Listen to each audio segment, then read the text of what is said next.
도시에 살다 보니까 시골 가면 좋다 하는 거예요. 예, 잠깐 착각하면 안 돼요. 그러다가 저 담양 같은 데 쉽지 않죠. 망한 사람이 많아요. 자, 그래서 잘 보십시오. 그런데 자전거를 타고 들어오면 광주가 이렇게 보여요. 아름답죠. 그런데 별빛을 품은 대지, 그런데 그런 도시, 그 별빛을 상실한 하늘이에요. 이해하시겠어요? 무슨 말인지? 두 개를 다 가질 수가 없는 거예요. 두 개를 다 가질 수 없는 거예요. 우리는 땅에 별빛을 품게 됐지만 쏟아지는 별빛은 더 이상 볼 수 없는 거예요.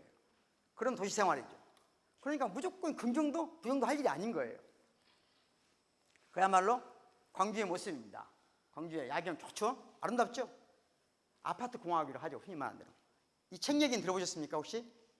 제가 책도 가져왔는데, 유명한 책이에요. 프랑스의 지리학자가 어느 날 한국에 와서 공항에서 내려서 호텔에 잤어요. 밤에 아침에 일어나서 호텔에 커튼을 딱 여니까 깜짝 놀란 거예요. 외국인 사람은 무조건 똑같은 말이에요. 천지가 뭐예요? 아파트야. 그걸 이 사람은 거대한 부풀어 오른 남근들의 육중한 남근들이 전국의 국토에 꽂혀져 있다, 이렇게 표현했어요. 그래서 아파트 공화국이라는 책을 써서 박사학위 논문을 썼어요. 프랑스 지리학자인데. 그래서 지금 유명 대학 교수가 됐어요. 한국 팔아먹고 비난하고, 이걸로 또 비난한 건 아니에요. 이걸로 또 상까지 받았어요. 상까지 받았는데, 사실은 왜 우리가 아파트 공화국이냐? 아주 뭐 공화국이니까 나쁜가요? 아파트 공화국은 기분이 나쁜 말이에요, 좋은 말이에요? 아니면 같이 중립적인 말 같아요? 그건 알아서 생각해 보세요. 그런데 중요한 것은 지금 현재 우리나라의 아파트는 전체 주거 몇 %예요? 60%예요. 60%. 그러니까 주택으로 보면 60%예요.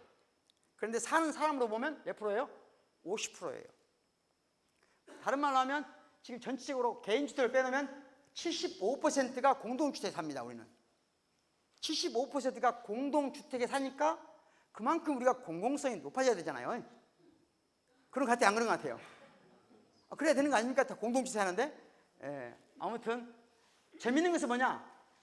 자, 주택의 유형은 60%인데 사는 사람이 50%라는 얘기는 아파트에 사는 사람들이 더 넓은 공간을 찾아오고 있다는 얘기죠. 이거 계산이 안 되면 심각한데? 계산 되죠? 예, 그러니까 그래서 쉬운 말 하면 아파트가 사는 사람이 더 넓게 사는 거예요. 간단한 통계를 보면. 어쨌든 대한민국에 사는 사람의 반이 아파트에 산다. 60%. 그런데 매해 새로 지어지는 주택의 유형의 70%에서 75%가 지금 아파트예요. 그러니까 아파트는 머지않아서 곧 70%를 향해 간다는 거죠. 공동주택까지 포함하면 90%까지 갈 것이 전망이에요. 좋죠? 어때요? 그래서 아파트 공화국을 한다. 자, 우리나라 아파트 역사를 잠깐 살펴보겠습니다. 그래도 공부를 해야 되니까. 어디 아파트예요? 최초의 아파트? 써져 있잖아요. 충정 아파트라고 써져 있죠? 여기 충정 아파트 써져 있죠? 원래 언제 도요다 아파트에다가 나중에 전쟁 후에 미군이 전용, 유엔 전용으로 썼어요. 여기서 파티도 하고 그랬어요. 옥상에서 이렇게 파티, 와인 파티도 하고. 그때는 엄청난, 나중에 코리아나 관광호텔이 됩니다. 코리아 관광호텔 들어보신 거 같죠? 지금도 살아있어요, 이 건물이. 지금 좀 흉물스럽지 않아요? 흉물스러워요. 실제로는 거기가 막 다 떨어지고 위험하고 그래서 많이 살진 않아요. 그런데 살아요. 사람들은 뭘 원하겠어요? 사는 사람들은 재건축을 원하지. 당연하죠. 재건축을 원하죠. 여러분이 산다면 재건축 원하겠어요? 안 원하겠어요? 당연히 원하지. 근데 박원순 시장이 절대 반대야. 그전 시장은 해주라고 했는데 박원순이는 절대 반대예요. 네? 그런데 시하고 막 싸우다가 결국은 시가 이겼어요. 시가 이기게 된 결정적인 것이 뭐냐면 이 안에 중정이 있어요.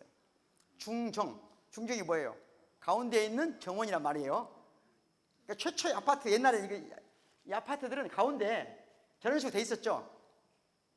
아파트가 세채로 가운데가 지금 앞에 한 평면으로 돼 있는데 실제로는 삼각형 모형으로 돼 있고 가운데가 조그만한 홈이 있는 거예요. 쭉. 그래서 거기 기억나요?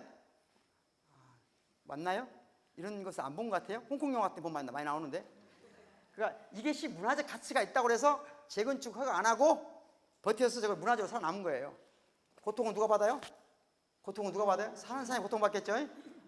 그래서 행정을 하려면 그에 대한 대안까지 갖고 있어야 되는데 아직은. 두 번째 아파트입니다. 그러니까 이게 이제 아파트의 종합 아파트라고 들어보셨어요? 우리나라 최초의, 어찌 보면 아까 그건 최초의 그냥 아파트라면 전형화 우리 돈으로 만든, 그런데 설계는 누가 했어요? 독일 사람이 설계한 거예요. 중요한 거예요. 독일 사람이 설계했다는 거. 독일 사람이 설계했고 이승만 대통령이 직접 와서 막 축하하고 이렇게 다 했어요. 왜? 그때 이승만 대통령이 축하했을 때 보면 가장 중요한 게 뭐예요? 아파트 수세식이라는 거야. 우리가 지금 수세식이 좋다는 것은 알아요, 몰라요? 수세식이 좋은지 알아요, 몰라요? 뭔지 알고 있어요? 에? 수세식 아닌 걸 알아요? 아네요. 큰일 났네. 자, 종합 아파트예요. 연탄 난방이었고. 그 다음에 이제 아파트 역사 그러면 아파트가 단지 형태로 가죠. 최초의 건 마포 아파트예요. 마포 앞에는 이승만 정권이지만 여기 와서는 이제 뭐예요? 박정희 정권이 들어서기 시작합니다. 박정희 정권이 들어서면서 마포 아파트라는 거예요. 이 마포 아파트는 사실은 영국의 아파트를 단지를 그대로 본따서 만든 거예요. 그리고 실제로 아파트가 지금 우리는 법적으로 5층 이상의 건물, 공동주택 아파트라 하거든요. 이 규정이 영국에서 온 겁니다. 다른 나라는 그런 규정이 또 달라요. 영국 규정이에요. 그러니까 우리나라 최초의 아파트 단지이면서 아파트의 개념을 만들어낸. 그런데 잘 보시면 여기 뭐가 있어요? 상가가 있어요. 처음으로 상가, 놀이터, 유치원, 그리고 중요한 건 관리사무소가 들어있기 시작했다는 거예요. 관리사무소, 이건 굉장히 중요해요. 그리고 이때 박정희 연설문이 있어요. 같이 한번 읽어보겠습니다.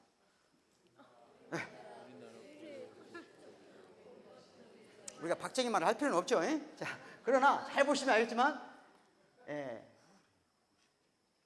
문화적 현대화를 꾀하고 있다는 거. 아파트가 문화적 현대화의 상징이라는 거예요. 그러면서 동시에 뭐예요? 성장, 경제적 성장의 상징이에요.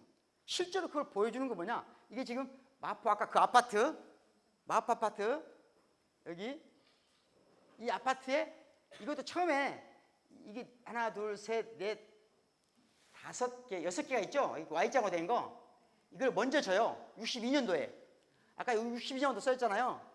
하나, 둘, 셋, 4개. 옆에 일자형을 64년도에 치면서 완공이 돼요. 그 완공식에 박정희가 참석을 해요. 예? 그래서 한 연설이에요. 그리고 이게 97년도에 새로 마포 삼성 아파트로 재개발돼요. 뭔 차이가 있는 것 같아요? 가장 큰 차이가. 앞에 아파트하고 지금 아파트하고. 높아졌죠. 또, 예? 높아지려면 뭐가, 높아진 조건이 뭐예요? 예. 높아지니까 넓어지고. 또요.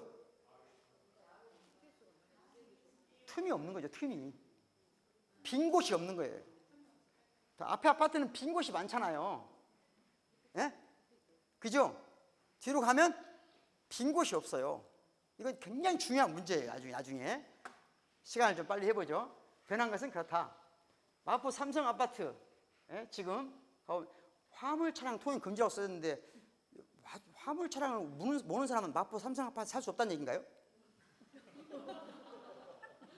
내가 만약에 화물 자동차를 운전하는 아저씨야.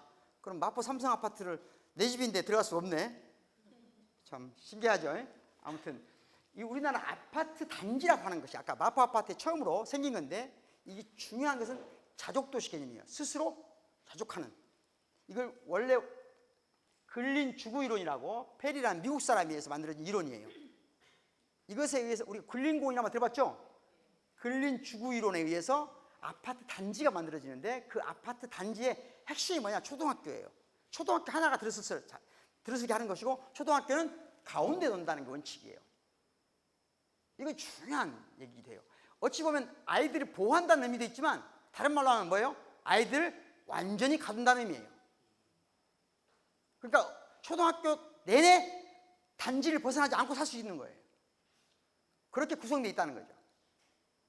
실제 사람이 그렇지는 않죠. 그렇지만 그럴 수 있는 거죠. 그래서 보시면 이런 것들이에요. 재밌는 것은 이제 통과는 교통은 통과하지 못하게 한다. 원래 이론에 따르면 내부는 통과하지 않게 한다. 외부는 순환도를 만들어서 통과하게. 이런 것이 근린 주거 이론입니다. 이런 것들이 우리나라의 주택 건설 촉진법